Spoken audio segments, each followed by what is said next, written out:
So the responsibility of any believing human being is to protect themselves from the hellfire and protect their dependents and their family members from doing anything that could lead them to the hellfire. So it's a responsibility.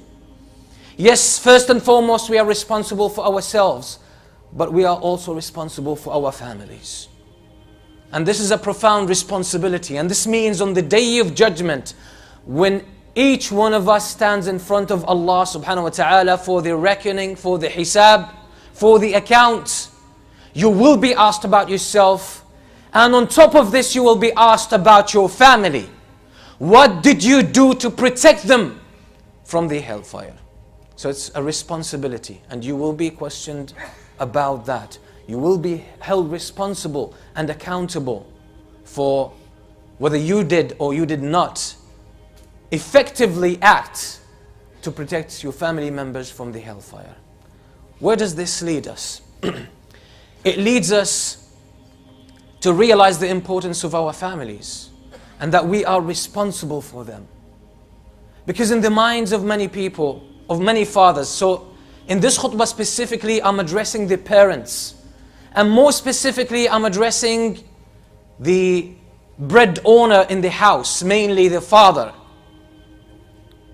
Because we tend to think, or many of us tend to think, that being a father is only about bringing food onto the table.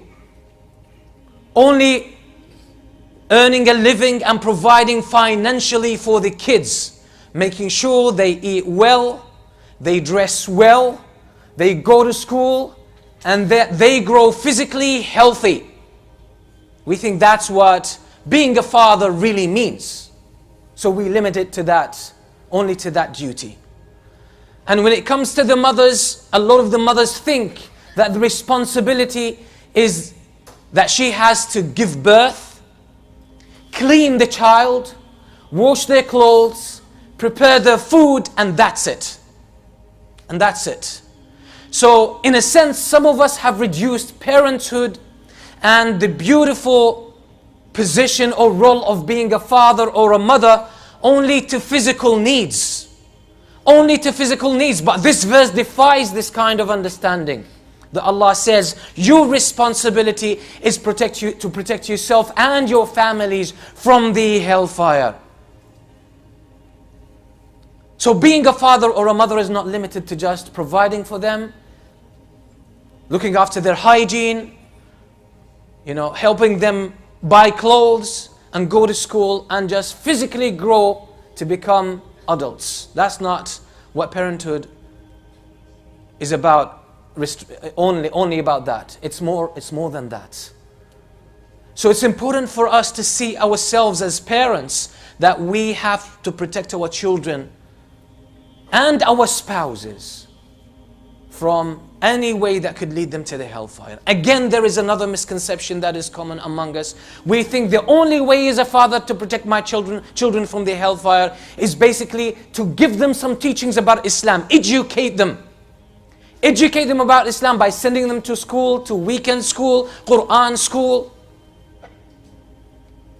Or by teaching them personally. If you know Arabic, you know Quran, you know some hadith, you know some fiqh, you teach them. Which is a great thing to do. An important element of raising our kids. But we limit it to that. Because I can see a lot of parents are actually doing well in this regards. They try to secure Islamic education and Islamic awareness for their kids. So they go through some kind of curriculum, some kind of teaching, some kind of guidance. They try their best. If they themselves don't know, they make sure they send them to a qualified teacher, or a Quran teacher, or an Islamic school that hopefully will be able to teach them Islam. I'm not going to talk about the shortcomings that we have in the way we teach Islam and in our curriculums and in the way we conduct our schooling. That's a completely different topic. But at least when someone doesn't know as a parent how to educate their kids, they don't have the knowledge, so they trust the teachers, they trust the schools that are around because that's the best that they can do. So that's a good thing, but that's also not enough. That's also not enough. Because as the kids grow, as they reach their teenage years, you'll start to find that the kids, the boys and the girls, will start to be more connected to their friends in school, in the neighborhood. They start to confide in them and trust them more than they trust their parents. So they start to learn from their peers, from their friends, more than they learn from parents or their teachers. And sometimes this actually gets worse to the point where they start mixing up and taking as friends people who are not qualified to be good friends. People who don't have faith at all. People who have developed bad habits, who have bad practices. People who have gone into the wrong way in terms of their conduct and their behavior, in terms of their practice, in terms of their ethics, in terms of their beliefs, in terms of their lifestyle. So when the kid starts associating with such people, they will start to adopt these behaviors and these practices. They will start to do things that are haram, things that are considered to be major sins. And they would listen to their friends and their peers and not take advice from the parents. And the parents would start to feel some kind of disconnect. My child doesn't take my advice. When I try to advise them, they turn a deaf ear to that. They avoid having an honest and open conversation with me. They'd rather hear and listen and take advice from their friends, from someone outside the house. There is definitely a reason for that. It's not happening randomly and haphazardly. The child all of a sudden, switches their mind off when they have a conversation with their parent. This is a very common problem. And the consequences are more serious because the kid starts to trust people who are unqualified to give advice, or people who give them the worst type of advice that will set them up in their life and push them away from Allah subhanahu wa ta'ala. And yes, the society we live in is quite challenging these days. There's a lot of philosophies. There is a lot of notions and lifestyles. There are a lot of practices and lifestyles that go contrary to ethical principles, that go contrary to belief in Allah subhanahu wa ta'ala, that go contrary to the teachings of Islam, that they go contrary to even any kind of decent living. So when the child goes to middle school, high school, university, the workplace, they are exposed to people from different lifestyles, different life orientations. And some of these people are quite attractive. They're very well spoken. They carry themselves quite well. They know how to express themselves. Sometimes they're well off, they have resources, and that's attractive to many people. Sometimes these people are successful in their profession, in their business, in their work, in their relationships, and this is an attracting factor that draws people towards them. So when the parents have lost their child from a young age, by disconnecting emotionally to their child, by only viewing parenthood was about feeding them and clothing them and sheltering them and sending them to school and maybe educating them in an academic way. But what about the human connection? Did the child feel they really had a friend in their father? Did they find a friend in their father? Did they find a friend in their mother? Did they find a safe environment at home to speak their mind and ask questions and express their emotions and share their concerns and ask and seek for guidance without being put down, without being threatened, without being questioned, without being demonized? Did they experience a safe environment at home where they could find the best friend in their father or their mother, and they could freely speak with them and take guidance from them? Or do the children only feel that their parents were policing them all the time, were screening them and surveilling them all the time, and always having suspicion, evil suspicion about them, never give them the benefit of the doubt, searching for the slightest mistake and catching them and making sure we make clear to them how bad they are, how evil they are, how weak they are, how bad their intentions are. And we think, I'm a good parent, I caught them doing the wrong thing and I pointed it out to them. And what happens? It disconnects. Because they can't find a friend in you. They can't feel safe in your presence. When they are at home, they feel they're being screened and watched all the time. So they have a need to lock themselves up in the room so they can feel at least safe and not being watched. Because being stared at all the time is quite an exhausting experience. That's not going to fall easy on some ears, I understand this. But if we don't see the consequences that are going to happen 5, 10 years down the line because of this, when we have forgotten that this is the reason we don't make the connection, then we start running around searching for help. My child is losing their deen. My child is taking drugs. My child is having a boyfriend. My daughter is having a girlfriend. My child comes late. They only come home at 2 a.m.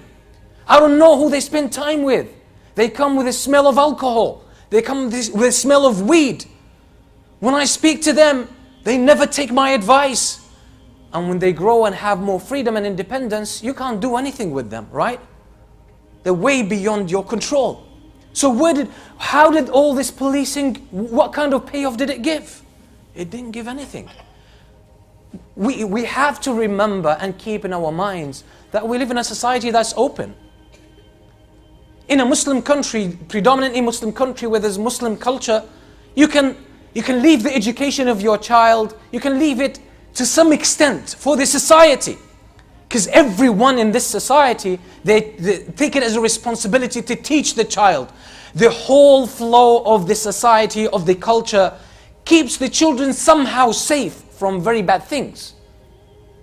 So you can probably count on this. But when you live in an open society where people can do whatever they want, people can espouse the beliefs they want, people can say whatever they want, people can destroy their lives and the lives of others through any means, by substance abuse, by a lot of negative practices. Your child is susceptible to that. They're exposed to this. So it's easy for them to fall into that. They see it in school, they see it in university, they see it in the street, they see it in the neighborhood, they see it on TV, they see it online, they see it in the workplace. And we know that we humans, when we reach our teenage years, we have a lot of emotional changes.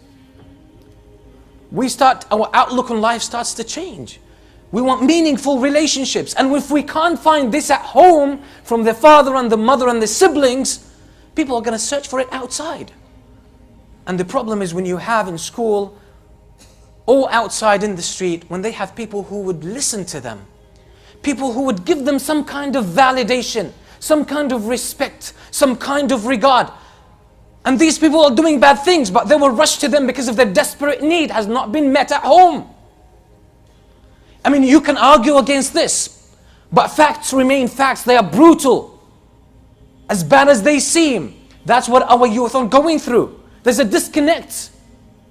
We want our children to live our own culture. We want them to live our own times. Times have changed. Times have changed. We have to see what's going on in our society. We have to see what our children are experiencing, what kind of pressures they are going through. They have to deal with a lot. They are being accused of being terrorists. They're being accused of being weird. They can't take boyfriend, girlfriend. They can't party. They can't mix like others with the opposite gender. There are so many things they cannot do. But in school, in university, at work, these people do these things on a daily basis. Our kids cannot do that. So they're looked down upon. This is a pressure. There's a lot of peer pressure from the school, from the teachers, from the system, from their classmates, from their peers, from others. Then now they are questioned as being Muslim. You are terrorists. Then they are tormented by teachers and professors about the conflict, this supposed, the so-called conflict between religion and science. Then there are philosophical issues offered to them where they challenge Islam on an ethical basis. And they frame ethical issues in a way that goes against Islam. And the kids are faced with all of this. And the kids remember, at home, all they had to do with religion was forced to be pray. forced to pray, forced to dress up in a certain way, forced to be in a certain way, never got the time to have a human connection. Some people don't even sit for dinner together as a family, or for lunch as a family, or for breakfast as a family. Some people don't even live at home. There's no life at home. There's no life. The family doesn't get together. So the reason I quoted this khutbah at the beginning, that we think saving our children from the hellfire is by feeding them and clothing them and then securing some kind of Islamic education for them. What about the connection? A boy needs a father figure in the house. He needs to experience the love, the concern, the connection, the care of his father. That his father is his mentor. So he spends time with his father, quality time. You spend time with your child, with your daughter. The daughter needs her father to grow, to feel that she is loved, that she's precious, she's appreciated, she's important, she's valuable. She needs to feel this. When she doesn't feel it at home, she's going to search for it outside. And when a guy connects with her on social media, sending her some nice, sweet words, he can ensnare her and play around with her mind. And we say, I don't know what happened to my daughter. You haven't given her enough love. That's the reason, or one of the reasons at least. The daughter needs her father. She needs her mother. She needs to be connected. You need to spend quality time with them as a family. It's not a mechanical relationship. We're not robots. Just provide physical needs. It doesn't work. The emotional connection could be far more important than any other physical need. They need to have your presence at home. Yes, life is hard sometimes for some people. Life is challenging and demanding. But it's not worth losing your kids. Some people have their problems, the problems from work, the financial problems. They have them on their mind 24/7. At home, they're only making calculations. They're only thinking about the pressure at work. They're only thinking about the demands upon them. So the kids are playing around, speaking with them, and they can't give attention to their children. And they say, I'm spending time with my kids. You're not. You have to be present. You have to give them your heart. You have to give them your attention. You have to give them your whole self at that time. Spend time with them. Take them out. Take them for a trip every now and then. Spend family time, precious family time. Make this the best memories in their life. Let them feel safe to come and confide in you and express their concerns to you. So they don't have to search for that outside. And when this escalates, you will lose them at some stage. And we don't want to do this. So secure that emotional connection.